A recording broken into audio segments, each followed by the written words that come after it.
Il est 7h24 sur Sud Radio. Comment soutenir la trésorerie des agriculteurs? C'est tout le sujet du moment. Ça a été évoqué lors de cet entretien entre Emmanuel Macron et cet entretien improvisé des agriculteurs. Tout compte fait, Éric Revel, bonjour. Bonjour Patrick, bonjour à tous. Il y a eu une réunion justement hier à Bercy avec les banquiers. Qu'est-ce qu'il en est ressorti alors ? Oui, hier réunion avec Bruno Le Maire. Il y a 3 mesures essentielles qui ont été actées. Alors prenez un papier parce que c'est intéressant et un peu technique. D'abord, il y aura un différé de paiement d'1 an des dettes bancaires des agriculteurs qui en ont.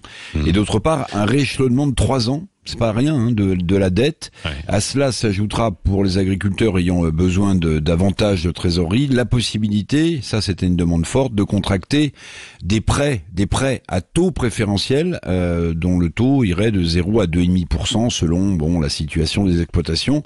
Puis toujours pour soulager la trésorerie des agriculteurs, ils pourront avoir accès à un nouveau prêt garanti par l'État. Vous allez me dire c'est une nouvelle forme d'endettement, oui, mais ça donnera quand même de l'oxygène aux trésoreries les plus en difficulté. Oui, et alors comment elles vont être identifiées les exploitations qui sont en difficulté ? Alors a priori après cette réunion on disait que les banquiers connaissaient bien par définition la situation financière des exploitations agricoles qui sont sur leur territoire, sur leur région.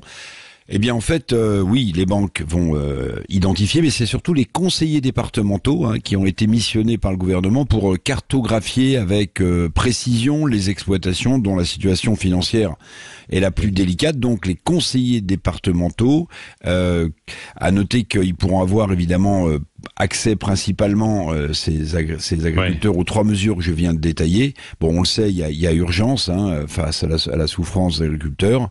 Bon, qui est la seule manière, quand on répond avec ces 3 mesures, de faire retomber la colère des paysans français. Et que pense le monde agricole de ces mesures ? Alors j'ai échangé hier avec Karine Duc, vous voyez, qui a son bonnet jaune, coordination rurale sur la tête, qui fait partie de ce syndicat très en pointe sur les revendications du monde agricole. Bon, elle m'a expliqué, elle a estimé que les prêts bonifiés dont je viens de vous parler, les reports d'annuité, et puis la réunion globalement de Bercy avec les banquiers allaient dans le bon sens. Bon tant mieux. Puis autre changement d'atmosphère, je sais pas si vous l'avez vu aussi, Gabriel Attal en visite de nouveau hier au salon de l'agriculture, qui a déambulé tranquillement. Il a même offert, écoutez bien, le Premier ministre, sa carte personnelle à des agriculteurs. Alors Attal a fait œuvre aussi d'autosatisfaction puisqu'on parle de mesures. Il a estimé, vous vous souvenez, les 62 engagements qu'il avait pris il y a un mois lorsque les agriculteurs bloquaient avec leurs tracteurs les autoroutes.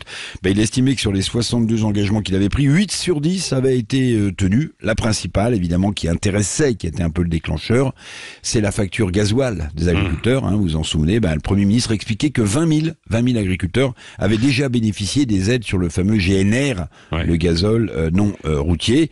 Alors la colère du monde agricole va-t-elle retomber avec la fermeture des portes du salon d'agriculture à la fin de la semaine ? Il faudra suivre le dossier.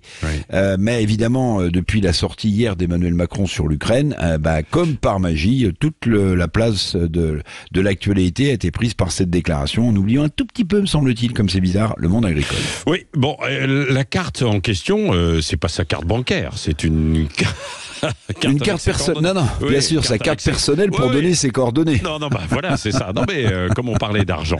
Merci, Éric Revel.